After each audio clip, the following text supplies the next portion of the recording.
Saudara-saudara, kita lanjutkan membahas pendalaman tentang Tai Chi. Ya, apa di dalam budaya Tionghoa, salah satu kekuatannya itu dia tahu membedakan ketokohan dengan kemampuan. Tokohnya yang terkenal, wah, tapi disuruh jalan, disuruh tunjukkan juga dia agak belepotan, yaitu ketokohan itu. Tapi orang yang benar-benar orang yang bisa mengajar itu bukan hanya talking aja, nato, no action, talk only, tapi dia bisa walk the talk, talk the walk. Ini yang membuat Menlu Retno Marsudi itu terkenal itu pada waktu bicara di PBB di kurun waktu mengakhiri dia punya jabatan kabinet sehingga dia diangkat menjadi staf dari PBB kan, untuk apa tahu segala masalah lingkungan itu. Nah, Anda bisa mengambil reference dari mana itu?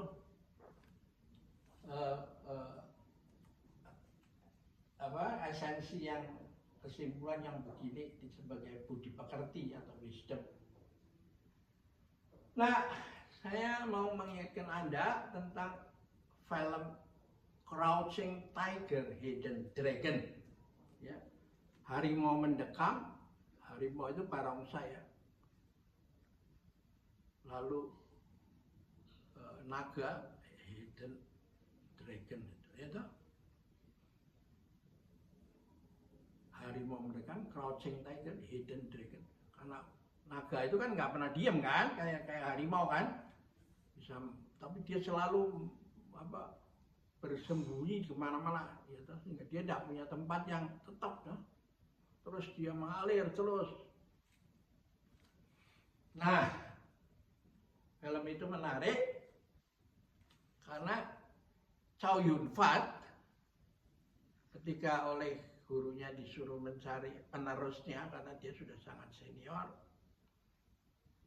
dia dengan pedang yang dia bawa yang terkenal, membawa dia terkenal di dunia rimba hijau, rimba persilatan, dia berkelana mencari orang yang berbakat supaya pedang ini saya bisa serahkan kepada dia dan dia nanti saya kirim ke Butangsan untuk belajar lebih dalam itu.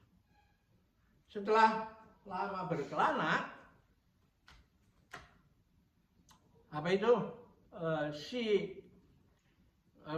nggak berhasil tuh cari orang, ya ini males, ini susah, ini ya ilmunya pengetahuannya nggak cukup, akhirnya dia gagal itu, merasa ya sudah gagal. Dan dia mau melaporkan kegagalan dia itu pada gurunya dengan mengembalikan pedang yang dia biasa pakai itu untuk pada gurunya. Tolong disampaikan pesan bahwa saya sudah give up itu. Nah, yang diminta menolong dia untuk membawa pedang, dia punya pedang yang di pegangan dia, gamannya dia, itu adalah seorang Michael Yao itu, wanita yang juga ilmunya tinggi, ya tak? Tolong disampaikan, katakan saya sudah give up lah mencari ini, sudah bertahun-tahun belum temu. Nah, Michael Yao itu mau membawa ke Butangsan, tapi di tengah jalan pedang itu dicuri sama satu orang gadis, generasi muda lah, bisa Gen Z, bisa apa itu, gitu. Generasi milenial. Nah, dicoba dipertahankan oleh Michael Yao karena hanya kalah tipis sama si gadis ini dan gagal menjaga pedang itu. Lalu si gadis itu pergi, karena dia mau hanya sudah dapat pedangnya kan. Nah setelah dilaporkan pada Chow Yun Fat, waduh pedang pusaka saya hilang itu, lalu dicari. Jadi mencari siapa mau merebut kembali pedang yang dicuri itu. Nah, yang menarik di sini nih, makanya saya menganjurkan supaya cerita silat itu jangan dilarang begitu aja. Itu isinya luar biasa. Nah, ketemulah di situ si gadis pencuri itu dan pedangnya mau direbut kembali. Dan setelah pertarungan sekian lama, dan memang nggak mudah kan tuh, gadisnya kan punya ilmu yang tinggi ya. Yang menarik si gadis itu menggunakan jurus dari Wutang, dan jurus Wutang, tapi nggak banyak yang harus dikoreksi itu. Nah itu oleh Chow Yun Fat, pertempuran untuk merebut pedang itu dirubah jadi mengkoreksi jurus-jurus pedang yang dari Wutang yang masih harus banyak kekurangannya yang dikuasai oleh si gadis itu kan. Nah ini menarik dari sini. Itu berarti orang Tionghoa